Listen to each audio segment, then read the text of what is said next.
Good morning! Good morning! Salamat ulit sa Panginoon sapagkat may pagkakataon tayong patuloy na pag-aralan ng Kanyang salita. Kumusta po ang ating pong isang buwan na nagdaan? Kumusta po ang paglalapat natin ng Kanyang salita sa ating pong buhay? I know na sa bawat sitwasyon na nagkaroon tayo ay pinapaalala ng Diyos sa atin ang Kanyang salita. No? Sapagkat ang Kanyang salita ay gabayin natin sa ating pong pang-araw-araw na buhay. Kaya nawan sa umagang ito, sa ating pag-aaral ulit ng Kanyang salita, ituring natin na pagkakalooban ulit tayo ng Panginoon ng gabay. Kaya atin pong buksan na ating pong mga Bibles sa Ephesians chapter 5, verses 18 to 20. Ephesians chapter 5, verses 18 to 20. Basahin po natin ng sabay-sabay. Sabi po sa verse 18, ready? Begin. Do not get drunk on wine, which leads to debauchery. Instead, be filled with the Spirit, speaking to one another with psalms, hymns, and songs from the Spirit. Sing and make music from your heart to the Lord. Always give thanks to God the Father for everything in the name of our Lord Jesus Christ. Pagpalain po ng Panginoon ang pagbabasa ng Kanyang salita, tayo po'y manalangin. Panginoon, salamat po sa pagkakataon at kalayaan na inyong binigay sa amin. Salamat muli sa bawat isa na naglaan ng oras para sambahin ka, pag-aralan ng iyong salita.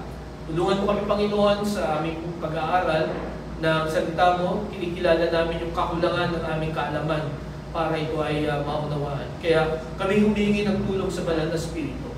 Nagabayan kami, Panginoon, upang makita namin ang kahalagahan ito sa buhay namin. At ito, Panginoon, ay aming nayako. Panginoon, samahan mo na kami sa aming pag-aaral. Ito aming dalangin sa pangalan ni Jesus. Amen. Alam ko po na tayong lahat ay natanong na at nasagot na or nakasagot na sa tanong na to. Ano ang gusto mo maging paglaki mo? Di ba? Or sa English, what do you want to be when you grow up? Okay? Ang sabi ng isang website, ang number one na sagot daw parati pag tinatanong ito sa bata ay maging vet med, no? Or vet doctor. Okay? Sapagkat ang mga bata daw ay mahilig sa mga animals. Di ba? So, gusto daw nila yan, no? Na maging sila paglaki nila, no? Maging doktor ng mga hayop. Ang number 2 daw na sagot, no? Pagka tinatanong anong gusto mo paglaki mo, ay maging teacher. Okay? So marami sa atin siguro yung pangarap maging teacher, no? At ang pangatlo ay maging piloto, no? Isa ako dyan, no? Pangarap ko ay maging piloto. In fact, astronaut pa nga gusto ko. Okay? Gusto ko magpalipad ng spaceship or space shuttle. And then ang pang-apat ay pulis. Diba? Ay maging pulis. 4 lang ang ipapakita ko sa inyo. Ito yung top 4 na sagot pagka tinanong ang isang bata, ano ang gusto mong maging paglaki mo? Marahil iba sa atin dito ay may ibang sagot, no? Pero ito daw ang top 4. Okay? So, ayon din sa statistics, alam niyo po ba na 96% ng wish ng bata ay hindi natutupad. Okay? Hindi natupad. Totoo naman, di ba? May mga pangarap natin ng mga bata pa tayo ay hindi natupad. No? Katulad ko, gusto kong maging piloto, gusto kong maging astronaut. No? Pero iba pala ang plano sa akin ng Diyos. Ang naalala ko yung pamangkin ko, no? Ang tanong lang yan, tinanong namin to, anong pangarap paglaki mo, anong gusto mong maging? Ang sabi niya, gusto kong maging basurero. Natawa ko. No? Garbage collector. No? Kasi tuwa siya pagka kinokolekta yung yung basura nila, may music. No? Kaya sabi niya, paglaki ko, gusto ko maging basurero din. No? Pero hindi yun ang nangyari sa kanya, naging flight attendant siya. No? Kaya 96% ng wish daw natin ng bata pa tayo ay hindi natupad. At 4% lang ang natupad. Okay? So, kasama ba kayo sa 4% o sa 96%? No? Kasama ako sa 96%. No? na hindi natupad. At alam po ninyo, ang isang dahilan bakit daw tinatanong ito sa bata, no, ng mga parents or ng mga nakakatanda, ay para alamin anong gusto niya maging buhay paglaki niya. Ano yung gusto niyang tahakin. No? Sa mga parents, kung halimbawa gusto ng parents yung gusto ng bata, for example, ang number 1 yan na gusto natin marinig sa ating mga anak, na pangarap na gusto kong maging doktor, no? Gusto kong maging engineer. Diba? Pagka gano'n yung mga sinasabi ng mga anak natin, na-excite tayo, natutuwa tayo. At sinasabi natin na, kailangan nating magtrabaho ng ayos. No? Dahil mahirap tustusan ang mga ganyang kurso. Di po ba? Pero yun nga, nakakalungkot, no? Na kahit nagaano ang mga wishes ng mga batang ito, nung sila yung mga bata, marami sa mga ito ay hindi natutupad. At sabi pa nga doon sa observation, no? Ewan ko kung ito ay totoo sa inyo, sa mga member ng 96%. Ang sabi doon, malungkot daw, no, ang mga tao na hindi natupad yung kanilang wish.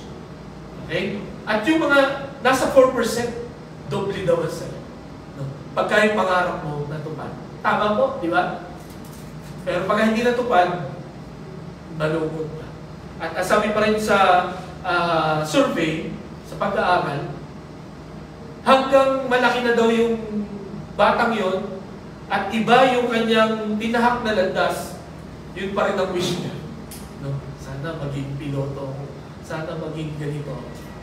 Nandun pa rin daw yung sa kanyang puso. Pero yun nga, nakakalungkot na itong mga magagandang pangarap na ito ay hindi natutupad. No? Itong gustong buhay na tahakin ng mga tao o natin ay hindi natupad. Pero ngayong umaga mga kapatid, nais ko pong sabihin sa inyo na ang Diyos ay may iniaalok sa atin na klase ng buhay na pwede nating maunawaan. Diba? Na itong buhay na ito, pag nakita natin mga kapatid, marirealize natin na ito pala yung hinahanap. Ito pala yung klase ng buhay na hinahanap. Ito pala yung klase ng buhay na magkukumpleto sa akin. No? Ito pala ang klase ng buhay na hindi ko pwede ipagpalit sa kahit ano pa. Kung ano yung buhay na yon at kung paano mangyayari sa buhay natin, yan ang pag-uusapan natin ngayon pong umaga. Ngayon pong March to May, so ngayon ay May na, ay ito po ang ating tema, no? Spiritual tune-up. Again, nais ko po kayo tanungin, kumusta po ang ating mga spiritual lives? Yung ating pong pananampalataya sa ating pong Panginoon. Sa ating pong pakikinig every Sunday, sa ating pong pakikinig every Wednesday, sa ating pong mga quiet times, ano po ang epekto nito sa atin? No? Mas lalo pa tayo napapalapit sa Panginoon.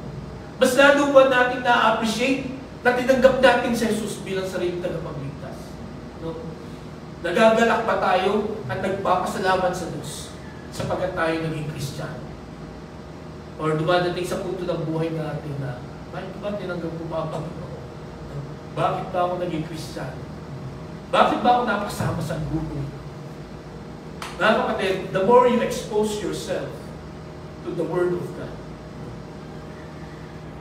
the more you open your mind and your heart sa salita ng Panginoon, mas lalo kayo mapapalapit.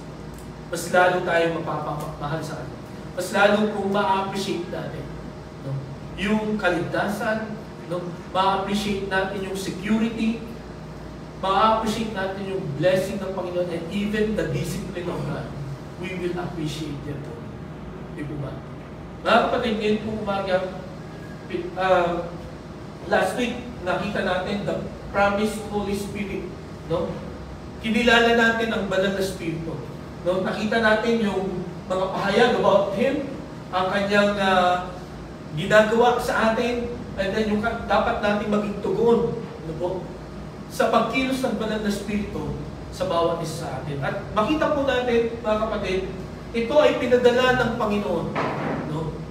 Para ayusin, baguhin ang ating pong mga buhay. No? At yan sabi ko kanina, may gustong maging buhay ang Panginoon, na yun ang ating ipuso habang nandito po tayo sa mundo. At ito po ang pamagat ng ating pag-aaralan ngayon pong umaga nito. The Spirit-filled life. No? The Spirit-filled life. Ang buhay na puspos ng banal na Spirito. Pwede ba yan? Well, yun ang sinabi ng salita ng Diyos. Kaya yan po ang makikita natin. At marahil, bihira natin itong pansinin. Bihira natin itong maisip. Itong Spirit-filled life. Ay, ibig sabihin nun, buhay na puspos ng banal na Spirito. Kung i-describe ba ninyo ang inyong buhay ngayon, can you say that it is a Spirit-filled life? No? Ako ba ay laging puspos ng banal na Spirito? Pag-gising ko kaninang umaga, no? Nung mag-drive ako, o kaya along the way papunta dito, puspos ba ako ng banal na Spirito? Kahapon, o nung isang araw, masasabi ko ba na puspos ako ng banal na Spirito?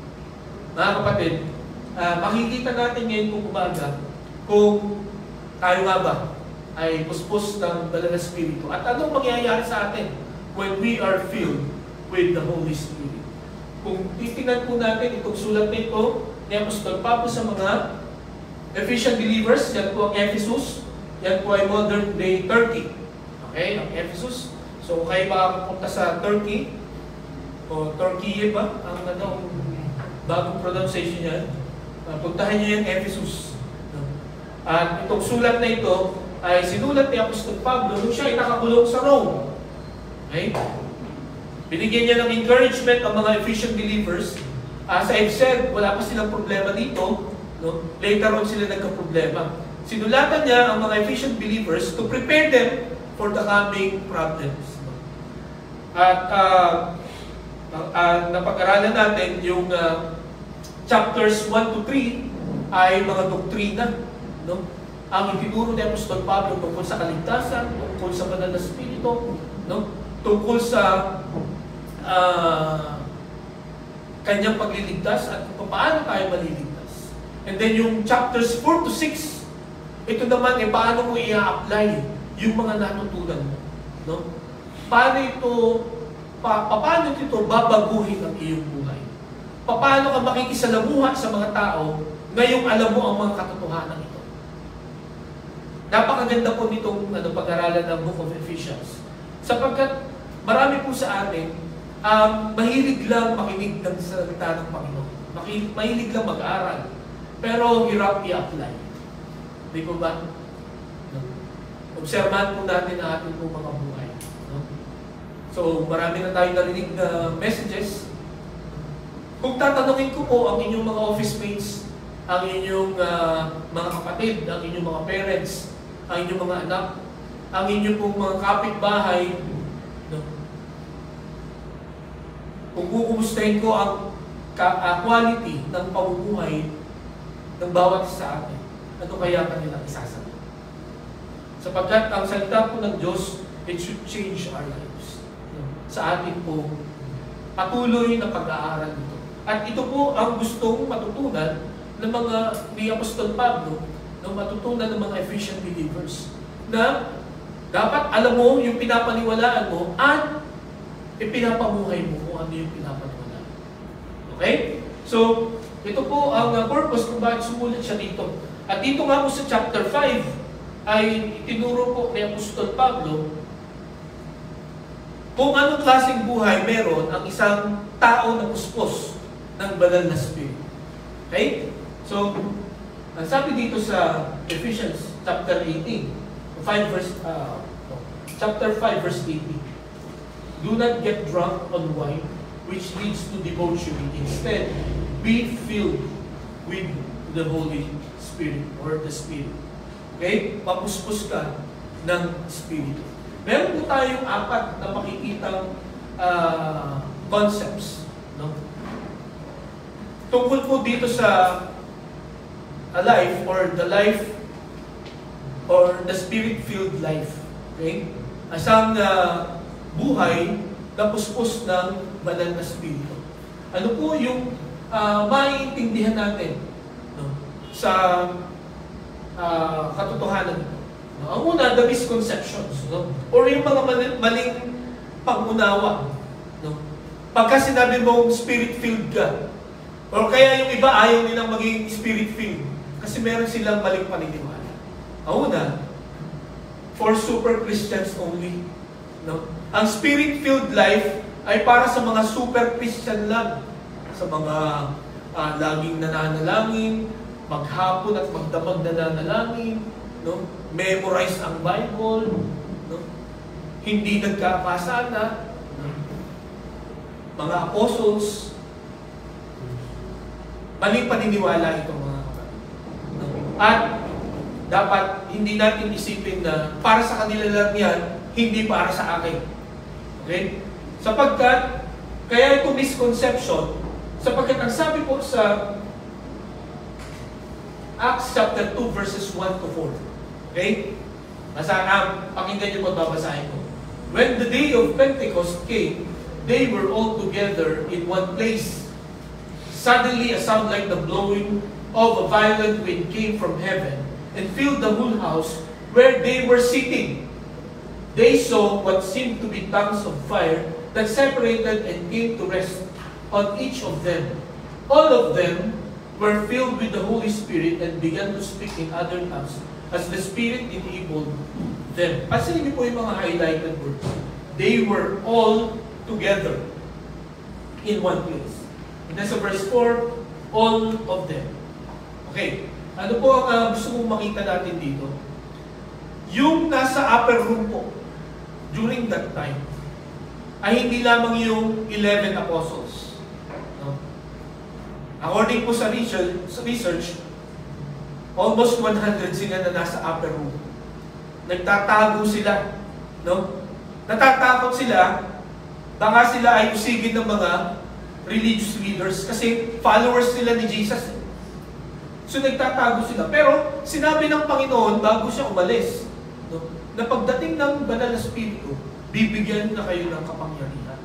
No? At lalabas kayo para ipangaral, maging saksi, no? Maging witnesses ko.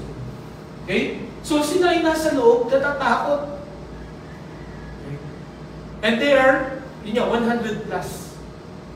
So, ang gusto kong makita natin dito, ang pagpupuspos ng banal na Espiritu ay hindi lamang sa 11 nangyari, kundi sa 100 plus. Okay? At ang pagpupuspos ng banal na Espiritu ay hindi lamang sa mga matatapang. Diba? Doon sa mga katulad nilang takot, pinuspos sila ng banal na Espiritu. Ngayong umaga, mga kapatid, ito po ang gusto kong makita natin. Kung tinanggap natin si Jesus bilang sarili natin tagapagligtas. Ayon sa Ephesians chapter 1 verse 13, tinatakan tayo ng banal na Spirit. The Holy Spirit is in us. At ang sabi ng Panginoon sa John chapter 16, He will remain forever. The Holy Spirit will remain forever in us. Nasa atin po ang banal na Spirit. At ang sabi dito, yun niya po, no? Kahit na ano ang status mo sa buhay, basta tinanggap mo si Jesus bilang sariling tagapagligtas, the Holy Spirit is in you. Itong mga ito, bakit sila nagtatago? Natatakot sila na baka sila usigin because they are followers, they are believers of Christ. At ang pangako ng Panginoon, darating ang Holy Spirit at ito na nga ang katuparan. No? Hindi sinabi ng Holy Spirit na, oops, hindi ka leader, hindi ako papasok sa iyo. Hindi kita pupuspusin. Or, mga takot kayo. No? Hindi. Bagkus, pinuspus ng lahat ng mga followers ng Panginoon Jesus. Kaya mga kapatid, ngayon pong umaga, nais ko pong makita natin that ang banal na Espiritu ay pwede tayong puspusin. Okay? We can live a life that is filled by the Holy Spirit because the Spirit Himself is in us because of the Lord Jesus Christ. Okay? So yun po ang makikita natin na misconception, no? Super Christians only. Pangalawa, superior to others. Ang naiisip natin, basta Spirit-filled Christian, no, ay siyang boss. No? Pwede niyang turuan o kung anong sabihin niya, yun ang tama. Di ba? Puspos ako eh, huwag mo akong sasalungatin ha.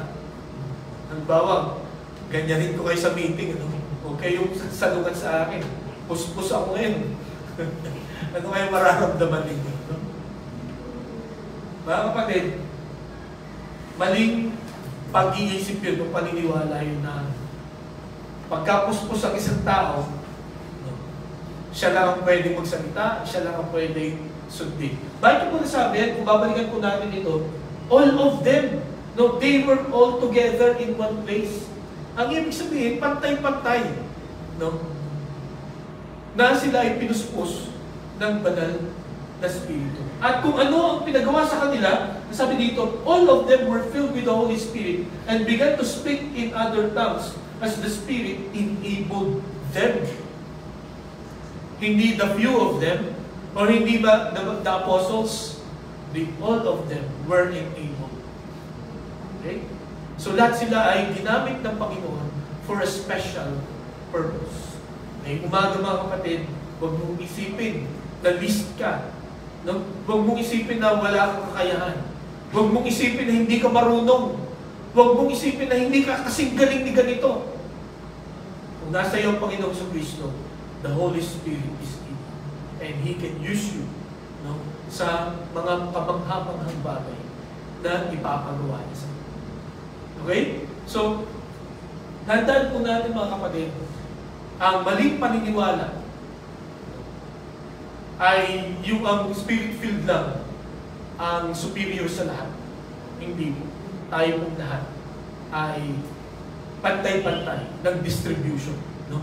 Hindi porket ako ay pastor, mas marami ang pagpupuspos sa akin, kumbaga sa tubig, sa baso ng tubig, mas marami ang binubuo sa akin kaysa sa inyo. No? Ayon po sa isang Bible scholar, dalawa lang ang dapat nating maisip pagdating sa pagpupuspos ng banal na Espiritu. It's either puspos ka o hindi. Yun lang. Okay? Hindi pwede yung mas puspos ka sa akin, kaya ikaw nang mag-pray. Di ba? Walang ganon na mas puspos. No? Kundi ang pagbibigay ng Panginoon ng feeling ay isang bulagi yan. No? Kumbaga sa battery, fully charged tayo lagi. Okay? Kaya walang inferior. No? Walang pwedeng magsasabi na, Pastor, ikaw na mag-pray, mas puspos ka eh. Tayo mong lahat, mayroon tayong access, no, sa Panginoon. Okay? Kahit na ikaw ay bago pa lang na Kristiyano, o ikaw ay matagal na Kristiyano, no, dahil sa Holy Spirit ay nasa atin, tayo po ay pwedeng magpuspos ng banal na Espiritu. Okay? So, yun po ang mali na paniniwala. Pangatlo, manipulate God. Akala ng iba, pagpuspos, ito lagi kong na-experience ko eh. Pag-pray mo kasi puspos ka eh, mas makikinig ang Diyos sa'yo. Di ba? Narinig nyo na ba yun? Or ganun din ba ang inyong pag-iisip? No? Ilingin natin na si Pastor mag-pray kasi mas malapit yan sa Diyos eh. Kaya niyang i-manipulate kung ano ang plano ng Panginoon. Di ba? Hindi po. Mali po yung ganung paniniwala. No? In fact, ang sabi nga po, kung pag-aaralan natin, pag puspos ka ng banal na Espiritu, mas focus ka daw sa kung anong gusto na pagwasay ng Panginoon. Mas doon ang iyong focus. Mas yun ang gusto mong gawin. Kung ano yung gusto ng Panginoon. Hindi yung kung ano yung gusto mo. Kasi minsan, ang thinking ng ibang mga tao, pag puspos ka, kung anong gusto mo, susunod ang Panginoon. Di ba? Kung halimbawa gusto mong, ang init ngayon na, pag-pray ko kayong umulan. Di ba? Ipag-pray ko kayong bumaba ang temperature. Minsan may mga ganun tayong thinking. Pero, mga kapatid, ang pagpupuspos ng banal na Espiritu, hindi ibig sabihin, kaya natin kontrolin, no? Kaya natin utusan ang Panginoon na sundin kung ano ang gusto natin. Okay? Tingnan po natin itong sabi ni Apostol Pablo sa 2 Corinthians chapter 12, verses 7 to 9. Basahin nga po natin. Ready? Begin. Or because of this surpassing great revelation, therefore, in order to keep me from becoming conceited, I was given a thorn in my flesh, a messenger of Satan, to torment me. 3 times I pleaded with the Lord to take it away from me. But He said to me, my grace is sufficient for you, for my power is made perfect in weakness. Therefore, I will boast all the more gladly about my weaknesses, so that Christ's power may rest on me. Alam niyo po, kung babasahin niyo ang buhay ni Apostol Pablo, maraming beses napuspos siya ng banal na Espiritu. And I'm sure, sa puntong ito, no, pagka siya ay tumatawag sa Diyos, siya ay puspos ng banal na Espiritu. Okay? Pero, makita natin, dahil sa revelation na binigay sa kanya ng Panginoon, para siya ay hindi magmalaki, binigyan siya ng thorn in the flesh. Okay? Ang thorn in the flesh ay isang figure of speech, pero hindi ni-reveal kung ano yun. Pero, siyempre, pagka thorn, tinik, ay hindi masarap yun. Diba? Masakit yun. Sabi ng ibang mga Bible scholars, lumabo daw ang mata ni Apostle Paul, kasi noong sinusulat niya ito, biglang lumaki yung ano niya, yung penmanship, compared sa mga previous na sinulat niya. Or, sabi ng iba, maaaring nagkaroon siya ng malaria. Okay? Doon sa, kung nasaan siya nung sinulat niya ito, sa Ephesus. Okay? Itong Corinthian letter na ito. So, iba-iba ang palagay ng maraming mga tao. Pero since the Bible is silent, huwag na natin isipin kung ano yung sakit niya. Basta, thorn in the flesh, at ang sabi doon, a messenger of Satan to torment me, para pahirapan ako. Okay. Tapos ito pa, 3 times I pleaded. Hindi niya sinabing 3 times I prayed for this. Sabi niya, I pleaded. Nagmakaawa talaga ako. 3 beses sa Panginoon. Tatanggalin ito. Pero ang sagot ng Panginoon, my grace is sufficient for you. Ang ibig sabihin, hindi ko yan tatanggalin. Mananatili ang thorn in the flesh niya. Para ang biyaya ng Panginoon ang makita sa iyo. At hindi yung lakas mo o yung talino. Okay? So, ang pangatlo na nakita natin na maling concept about spirit-filled life ay yung kaya mong manipulate ang gusto ng Panginoon. Di ba? Kaya mong baguhin ang plano niya. Itong si Apostol Pablo, no? Ito na, masasabi ko, siya ay isang super Christian, no? Si Pablo. Pero hindi yun ang naging basis ng Panginoon ng pagsagot sa kanyang prayer. Di ba? According pa rin sa kalooban ng Panginoon, ang sagot niya sa ating po mga pangyayari. Kaya mga kapatid, tandaan niyo po ito. Every time you will pray, you ask God, Lord, ano ba ang kalooban? What is your will? Reveal it to me. Di ba? Hindi yung, Lord, ito ang gusto ko. Ito ang gawin mo. Kasi pagka ganun po lagi ang prayer natin, magtatampo talaga tayo sa Diyos. Talagang magdududa tayo, mag-aalinlangan tayo. At sasabihin natin, hindi naman totoo ang Panginoon, bakit pray ako ng pray? Katulad nung nakausap ko na kaklase ko, hindi ko alam kung siya ay atheist pa rin, pero nung first year college kami, puro books ni Darwin yung kanyang binabasa. At parang sabi niya sa akin, nai-influensyahan na ako ng atheism. Talaga, sabi ko. Ibig ko sabihin, nakukonvince ka na walang Diyos? Oo. Sabi ko, bakit? Sabi ko kasi one night, sa dami kong problema, one night nag-pray ako. Ang prayer niya ay, Lord, kung talagang totoo ka, paangatin mo, palutangin mo. Diba?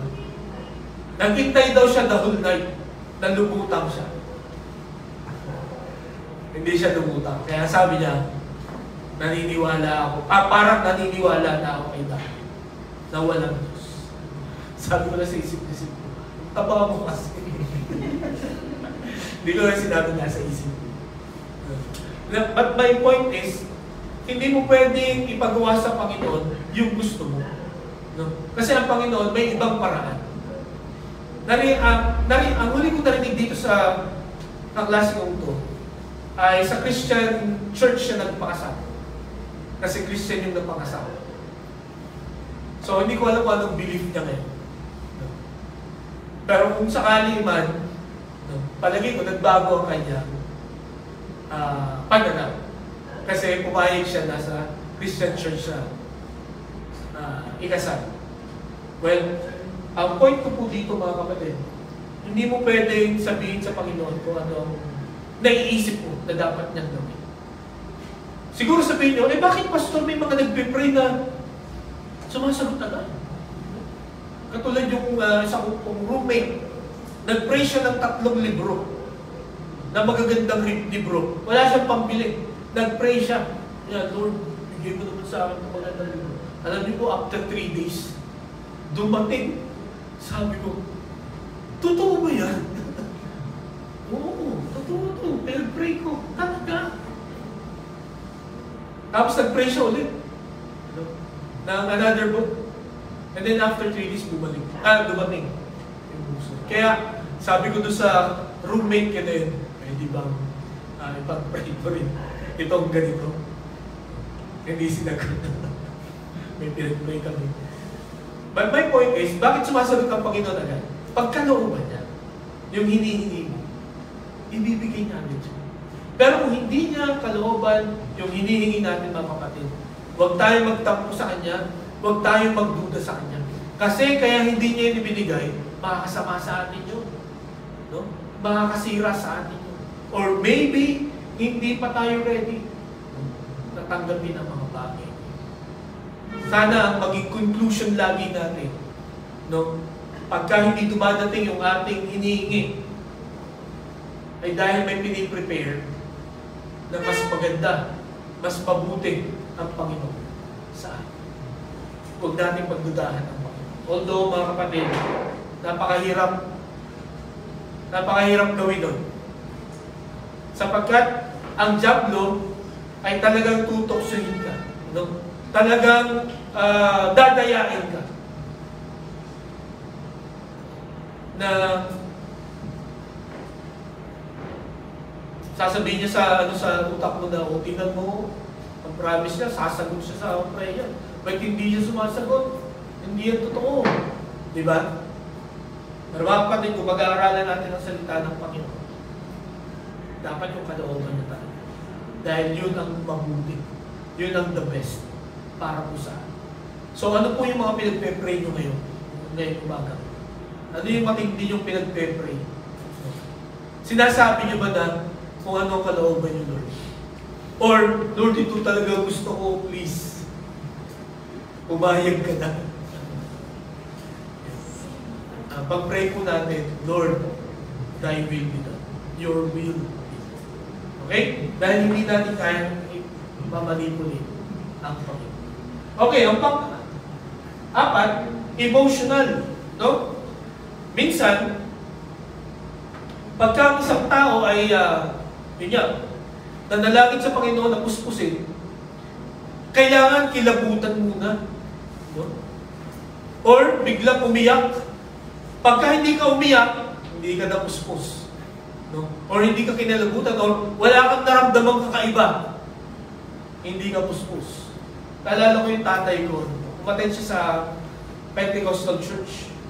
At yung preacher, sabi niya, tanggapin niyo ang banal na spirito. Pag gano'n yung natugba lahat. Pera lang siya.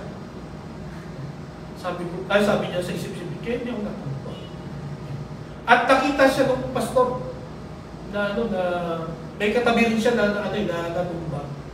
At yung kapatid ko nagsabi sa kanya, natumba. So nag-pray ulit, tanggapin yung banal na Espiritu.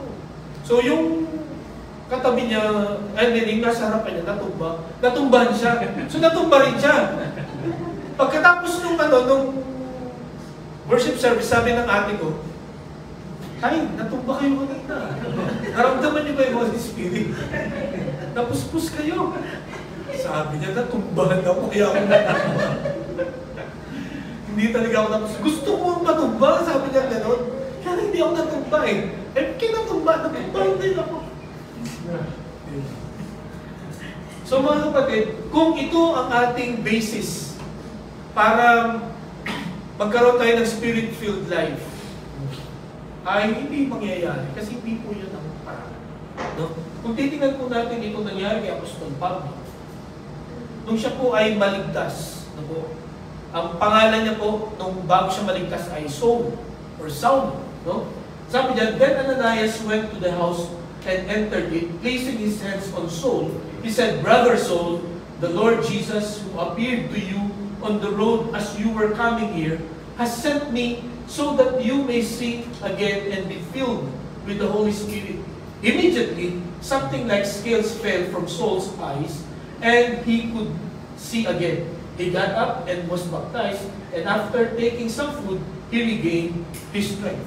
So makita natin dito, pagkaligtas ni Saulo, siya ay nabulag. No? At siya ay nagstay sa Damascus muna ng 3 days. Si Ananias, ay sinugo ng Panginoon, puntahan mo yan si Saul. Kaya lang, takot si Ananias, sapagkat itong si Saul ay mamamatay Kristiyano. Hindi siya mamamatay tao, mamamatay Kristiyano. No? Kaya takot siya. Pero sabi ng Panginoon kay Ananias, huwag ka matakot. Kasi niligtas ko na. So, pumunta siya, at sabi niya, Brother Saul.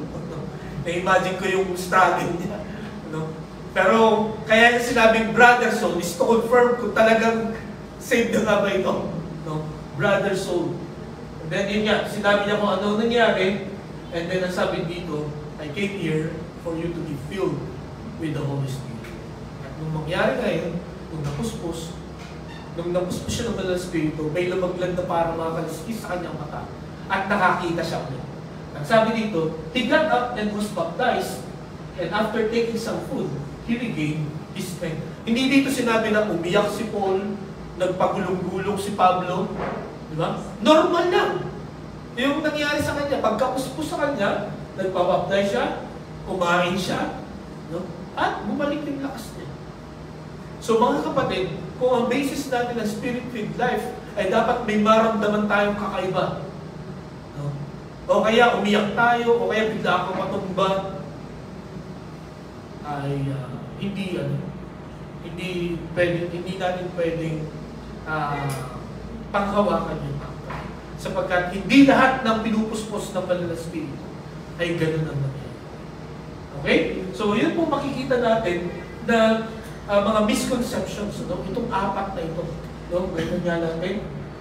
Super Christians only, superior to others, manipulate God, and emotional. In fact, marami pa po ito, pero apat lang ang aking ulit na pinakita sa inyo. Sapagkat ito yung common, no, na pinapaniwalaan ng mga tao na napupuspos ng Banal na Espiritu. Mga kapatid, hindi po ito ako. Hindi ito mangyari sa inyo, ay huwag kayong matakot, no? Huwag kayong magduda. No? Sapagkat hindi laging ganyan ang ginagawa ng Panginoon. So, ano ang pangalawa na gusto nating makita? Hindi lamang yung misconception, but ano ba ang meaning ng spirit-filled life? Ano ba ang kahulugan ng spirit-filled life? Ang sabi po dito ni Apostol Pablo sa Acts chapter 20, verses 22 to 24. Ganito po ang itsura, or ganito po ang makikita natin sa isang tao na puspos ng Banal na Espiritu. Sabi niya, and see, now I go bound in the Spirit to Jerusalem, not knowing the things that will happen to me there, except that the Holy Spirit testifies in every city, saying that chains and tribulations await me, but none of these things move me, nor do I count my life dear to myself, so that I may finish my race with joy and the ministry which I received from the Lord Jesus to testify to the gospel of the grace of God. Ito pong talatang ito, mga kapatid, no, ay nagpapakita, ito po ay nasa Ephesus siya, papunta na siya ng Jerusalem. Pinipigilan siya ng mga Ephesian believers na pumunta ng Jerusalem sapagkat alam niya na pagdating niya doon ay maraming suffering siyang masasalubong. No? At ang sabi dito, alam ko, no, kasi sabi sa verse 23, except that the Holy Spirit testifies in every city, saying the chains of tribulation await me. Alam niya, Apostol Pablo, na sa bawat syudad na pupuntahan niya, basta't mag-preach siya about Jesus, uusigin siya. No? Ikukulong siya. Pero ano sabi sa verse 24? But none of these things move me. Anong ibig sabihin? None of these things discourage me or will stop me. No?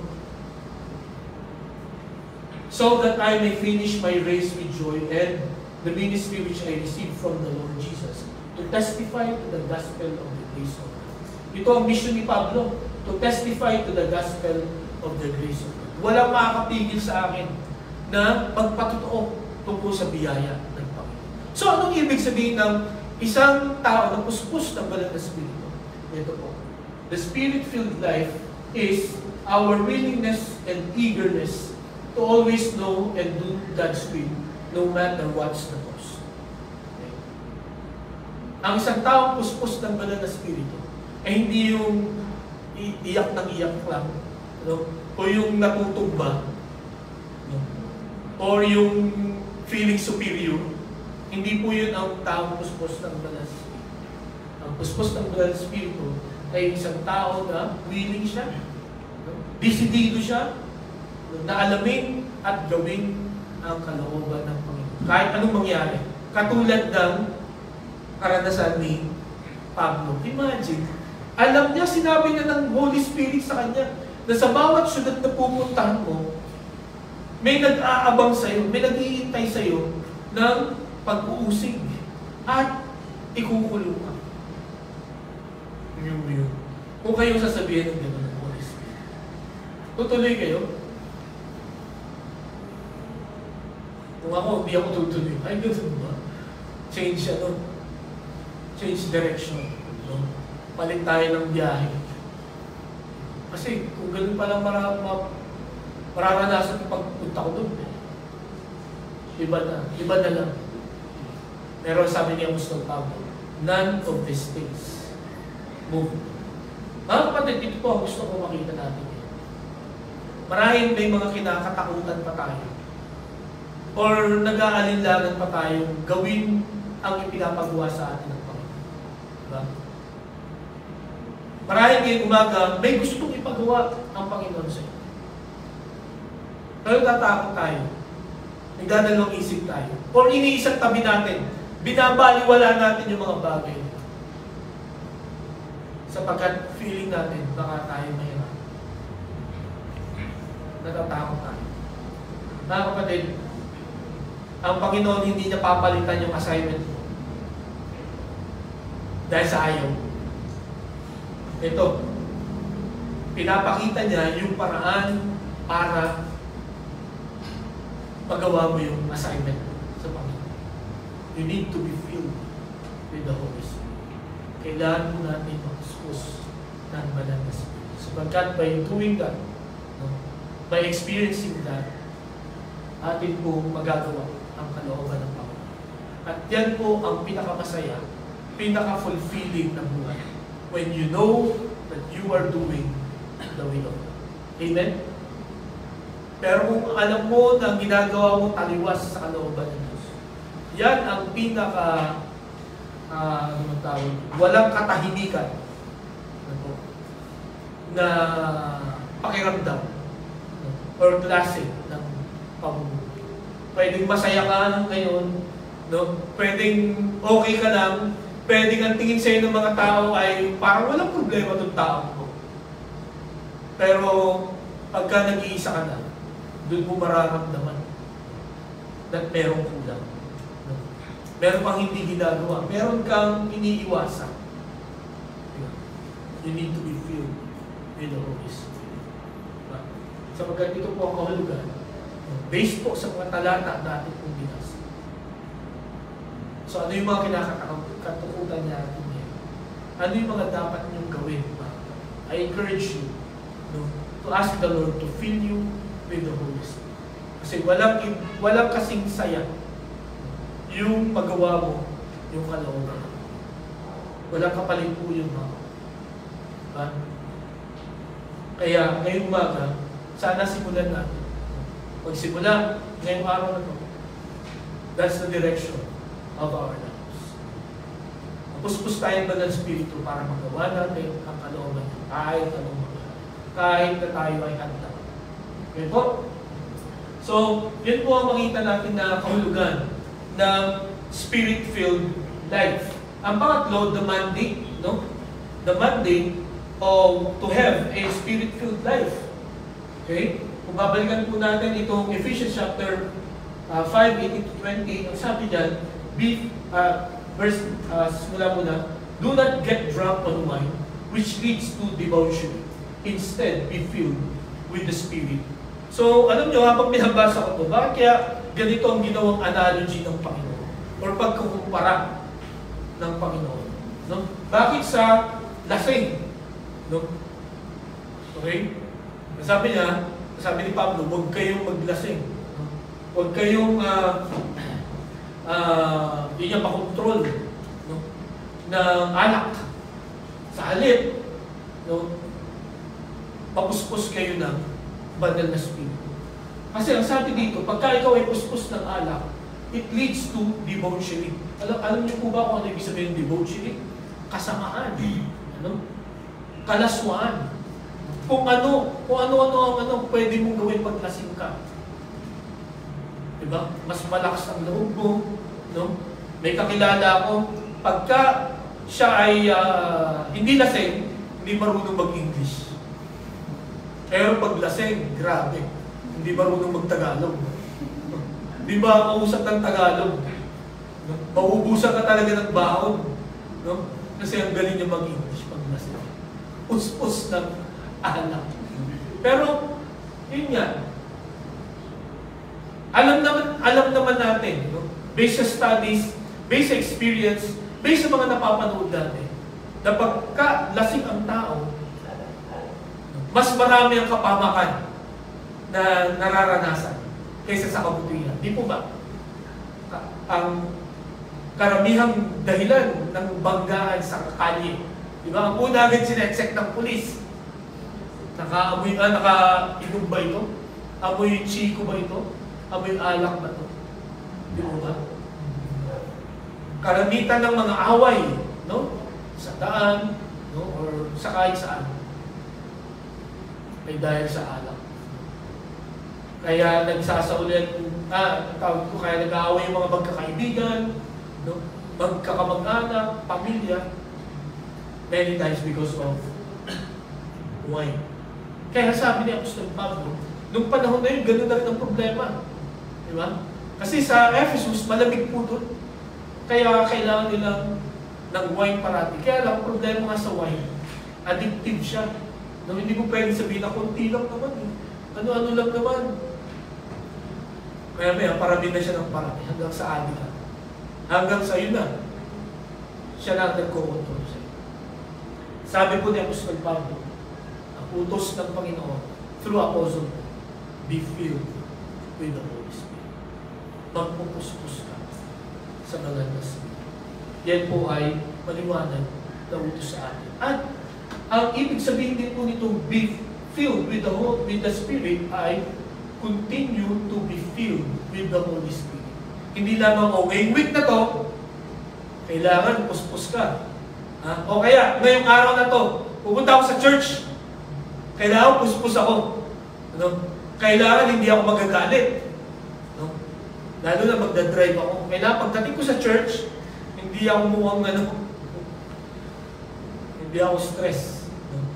Kailangan maganda ang ngiti.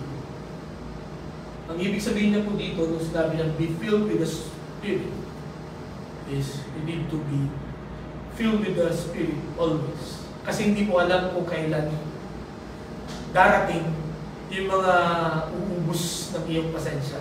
Di ba? Hindi mo alam kung kailan darating, no? Or kung gaano kabigat yung challenge na makakaharap.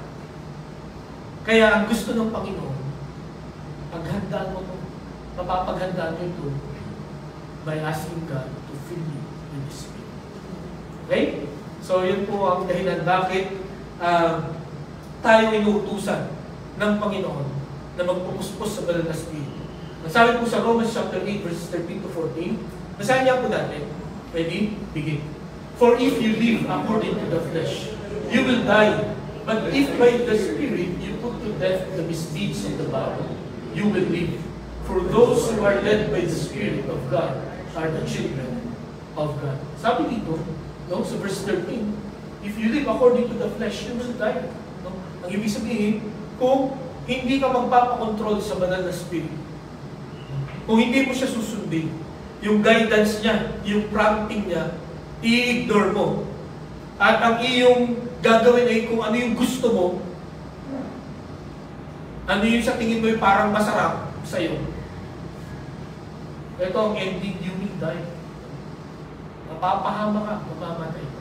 Pero, sabi niya, but if by the Spirit, you put to death the misdeeds of the body. Pagka pala, ikaw ay namuhay ng naayon sa banal na Espiritu, ma-overcome mo yung kasalanan. At ang sabi niya, you will live. For those who are led by the Spirit of God are the children of God. Ang tunay na mga anak ng Diyos ay yung ang namumuna sa kanila ay ang banal na Espiritu. Okay? So, yan po ang dahilan bakit tayo inuutusan ng Panginoon. For us to avoid, for us to overcome sin in our lives. Sapagkat kung atin nga pong i-ignore, no, ang Holy Spirit, ang guidance ng Holy Spirit, papapahamak po tayo. Okay? Ang sabi po sa Galatians chapter 5 verse 16, basahin nga po natin. Ready? Begin. So I say, walk by the Spirit, and you will not gratify the desires of the flesh. Okay? So, yun din po, mamumuhay ka, yung ibig sabihin ng walk dyan, ay mamumuhay ka, no, according sa guidance ng banal na Spirit. Yung pagnanasa mo, no, yung pagnanasa ng iyong laman na taliwas sa gusto ng Panginoon, mapapagtagumpay. Okay? So, yun po ang mandate sa atin. Kailangan magpapuspos tayo ng banal na Spirit. Again, ito po yung pinapagawa sa atin ng Panginoon, hindi para pahirapan tayo, no? Hindi para maging KJ. Di ba? Kundi ito po ay ginagawa ng Panginoon, itinuturo niya sa atin para magkaroon ng kaayusan ang buhay po natin. Para mas maging makabuluhan at makahulugan ang pananatili natin sa mundo. Okay po? So yun po ang pangatlo at ang panghuli, the manifestation of a Spirit-filled life.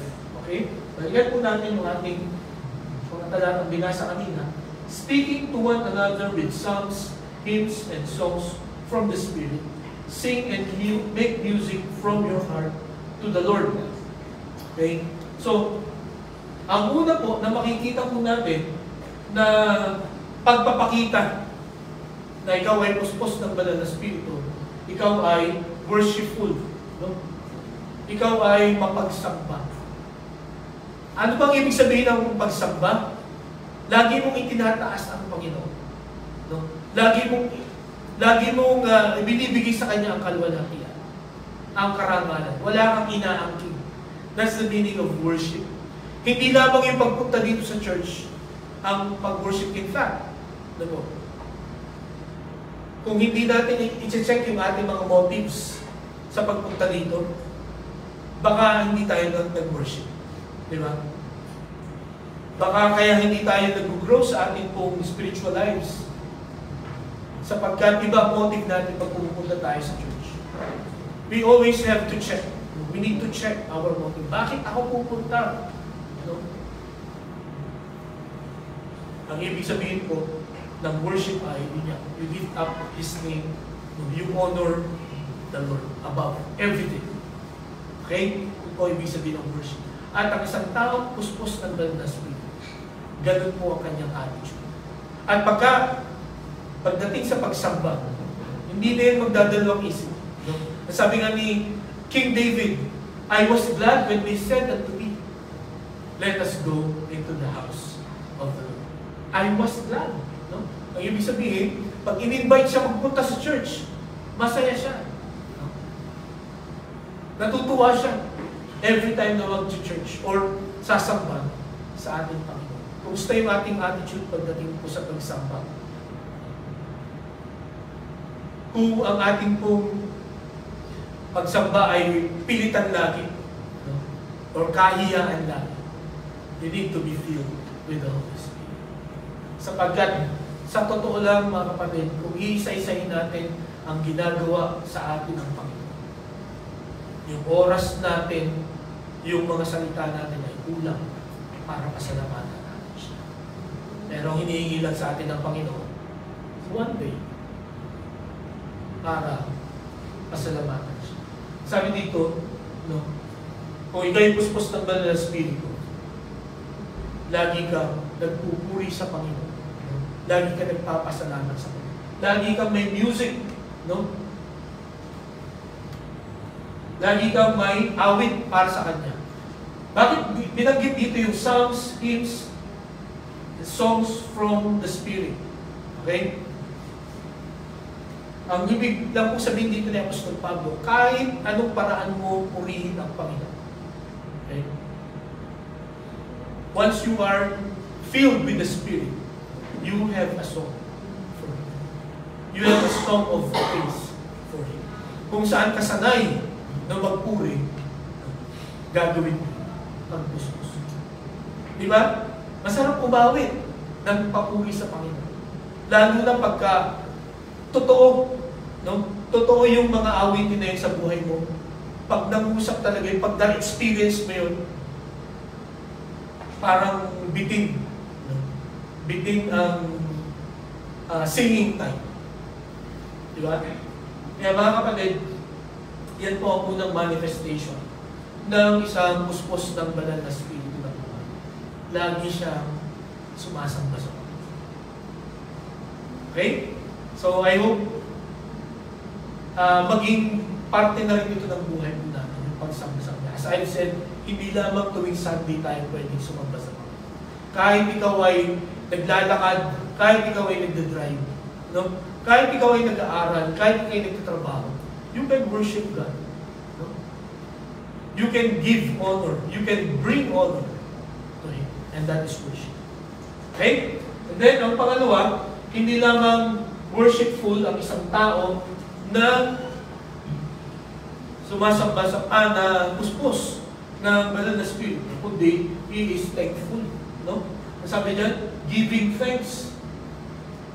Always giving thanks to God, the Father, for everything in the name of our Lord Jesus Christ.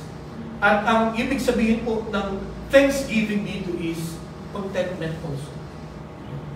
Yun po ang nakakahulugan. You are thankful sa binigay ng Panginoon sa iyo. Naranasan nyo na ba na binigyan ka ng, ito pala, na-experience ko. Meron pong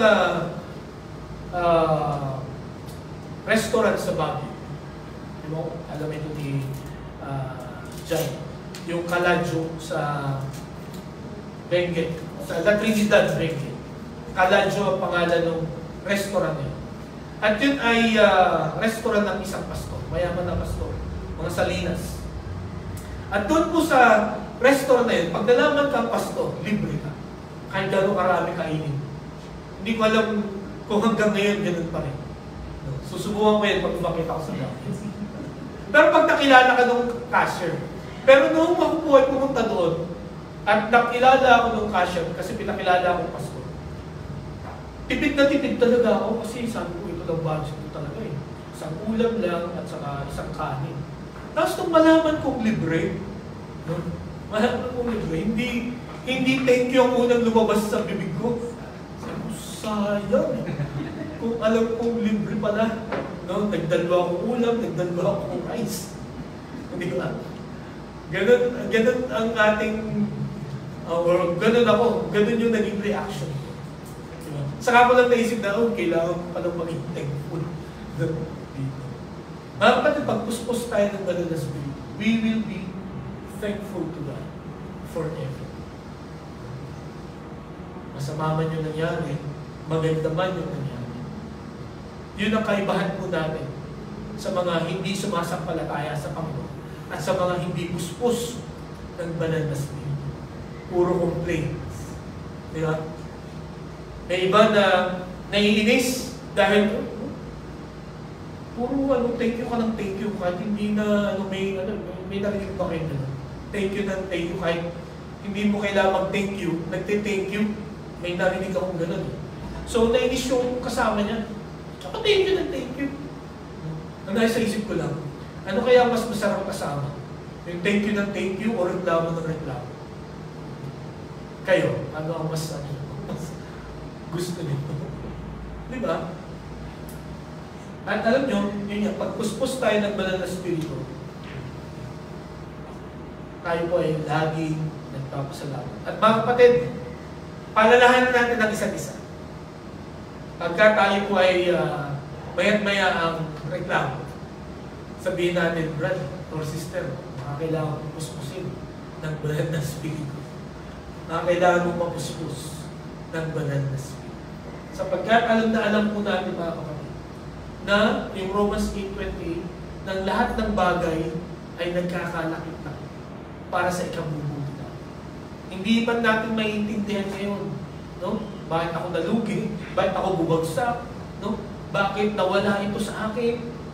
Diba? Hindi man natin maiintindihan ngayon. But later on, ipapakita yan ng Panginoon. Bakit? Bakit nangyari yun sa'yo? Ano yung mabuti na ibubungan? At wala tayong pwedeng gawin kundi, Lord, thank you. Salamat. So ito po, sa talatang ito yung dalawa nating makikita. No? Ng isang tao na puspos ng banal na spirito. Siya ay mapagsamba at siya ay mapagpasalamat sa ating pong Panginoon. Mga kapatid, ngayon pong umaga,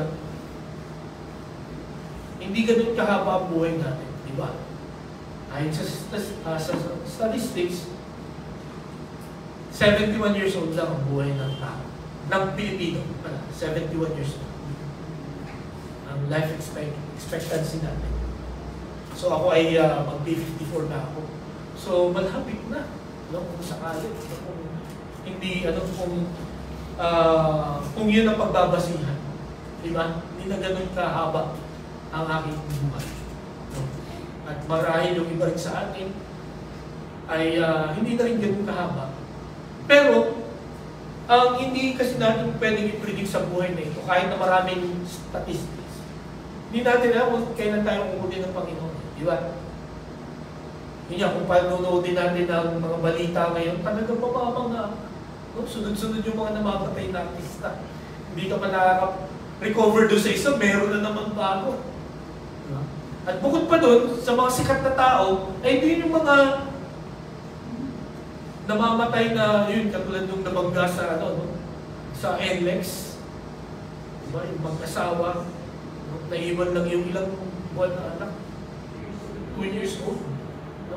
So pag bago magkaisip pag nagkaisip na yung bata, wala na yung kanyang parents. But parang, Lord, bakit may nalaw yun? Diba? Pinapakita lang na hindi natin alam kung kailan tayo kukunin nito ng Panginoon. At meron pa rin isa na dapat tayong maganda, ang muling pagbabalik ng Panginoon. So, gaano na lang kaya kaikli ang buhay natin dito sa mundo? At dahil sa ikli ng buhay na yan, masasabi niyo ba that you are fulfilled? That yung inyong dreams ay inyong natutupad? Nakapatid na gusto kong makita natin ngayon ba? Gusto ng Panginoon na mapuspos tayo ng banal na spirito. Gusto ng Panginoon na mamuhay tayo ng puspos ng banal na spirito. Sapagkat hindi natin alam kung kailan tayo mawawala sa mundo. Kung puspos tayo ng banal na Espiritu, we are eager and willing to know and to do His will. Kung tayo umuni ng Panginoon, di ba ang sarap na kinuha tayo dahil ginagawa natin ang kalooban ng Panginoon. Ang sarap humarap sa Diyos at sabihin sa Kanya, Lord, ginagawa ko o ginawa ko ang kalooban. At sa muling pagbabalik ng Panginoong Kristo, nawa yan din po. Yan din po. Matagpuan tayo ng Panginoon. Na tayo ay na ginagawa natin yung kalooban. As I said, hindi natin alam kung kailan. Pero sana, kung sa oras na ito, hindi yung kalooban ng Diyos ang ginagawa natin. Humingi tayo ng pagpupuspos sa banal na Espiritu ng Diyos. Because through that, babalik po tayo sa tamang daan, sa tamang linya. Para anytime na kunin tayo ni Lord or dumating siya, ay ginagawa natin ang kalooban. At ngayong umaga mga kapatid, ang nais kong makita din natin, tandaan, hindi nangyari lahat ito, hindi tayo mapupuspos ng banal na Espiritu. Hindi dahil kung hindi dahil sa Panginoon Jesus. Kailangan tanggapin muna natin si Jesus bilang sarili natin bago po tayo mapuspos. Kaya pasalamat tayo sa Panginoon. Ginawa niya kung ano yung kailangan natin. Ginawa ng Panginoon yung hindi natin kayang isipin na kailangan natin. Kaya, mga kapatid, sa biyaya ng Panginoon, may we live a Spirit-filled life. Tayo po'y manalangin. Panginoon, salamat po sa inyong mga paalala. Salamat, Panginoon, sa inyong babala sa akin. Salamat po, Panginoon, sa pagtutuwid mo ngayong umaga ito. Kailangan namin ang banal na Espiritu. Panginoon, tulungan mo po ang bawat isa kung kami po ay meron pang kailangan gawin pero natatakot kami. Lord, puspusin mo kami ng banal na Espiritu upang magawa namin ng buong husay at buong pagtitiwala ang ninanais mo na yun magawin namin. Salamat po sa paalala niyo sa salita. Tulungan mo kami na iyang kung ito sa amin. Kami dalangin sa pangalan ni Jesus.